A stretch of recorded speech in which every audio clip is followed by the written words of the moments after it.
All right, coming to you live again from Rotterdam, 𝗃𝗃 2024. We're going to learn more about real-life decision making. So tell us a little bit about your research. Yeah, thanks for having me, Jessica. So I study how people make decisions in the real world.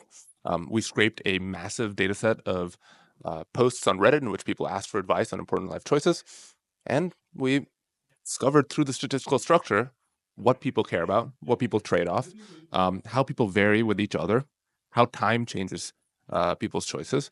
And as cognitive scientists, we can use that to better understand human cognition and behavior in the wild. So you gave us an example actually in your talk today. This people post a lot of, asking for advice posts to Reddit, as we probably have all seen before. So you gave us a specific example, and I want to know what about the asking for advice. How could you distill that? How did you distill what people ask about, what the trade-offs are? So the example that I gave was not randomly selected. It was I filtered based on posts made by 37-year-old men. I'm 37, and the first one that showed up was a man who was considering divorce. And he described the difficulties in his life in great detail. I'm talking about 4 or 5 paragraphs of personal emotional text.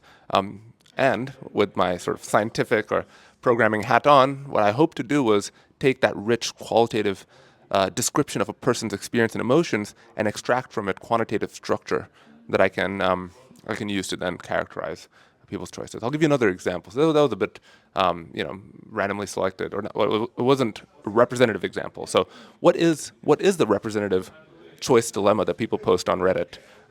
And you can answer that question statistically, right? Because if you can quantify each choice problem, put it in a little space, you can ask what is in the middle of that space, what's in the center of that map.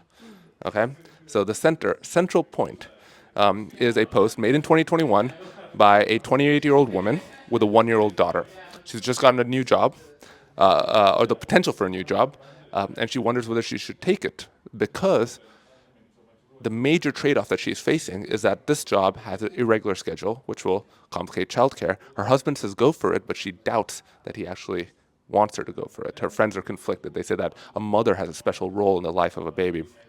Now, as a guy, it's hard for me to make any claim. I can't, imagine myself in that position. But what I can do is say, well, what are the core dimensions that this person is trading off? And in this case, it's a trade-off between family and money. That turns out to be one of the major trade-offs that people face in their daily lives. And that's a question that we can answer. So, given all these, very real life situations that a lot of us have to face, we have to make decisions, and given, everybody has different contexts to make these decisions, what do you hope to do with the information that you find, or the data that you get, or the results that you get? Are you hoping to maybe, inform a model that will help us make these decisions, or maybe give kind of some heuristic to humans on what choices should be made given certain situations?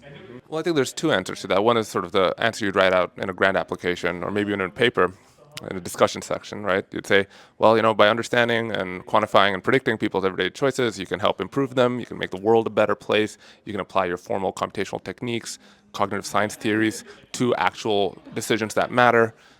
You can maybe explore neural mechanisms, you can explore social biases. That would be sort of the generic answer. I would say the personal answer for me is I would like to just explore the space of human experience, and that's very much of a non-scientific humanistic goal. And that's kind of what motivates me. So I might say that I would, want to build a model that can help people make better decisions, but I'll probably not end up doing that. I think that is a very fair answer. And a lot of what motivates us is our personal desire as scientists to understand ourselves better and others. So it's not always what we write in grants. So thank you very much for doing this, and check out his work. I'll leave a link in the description.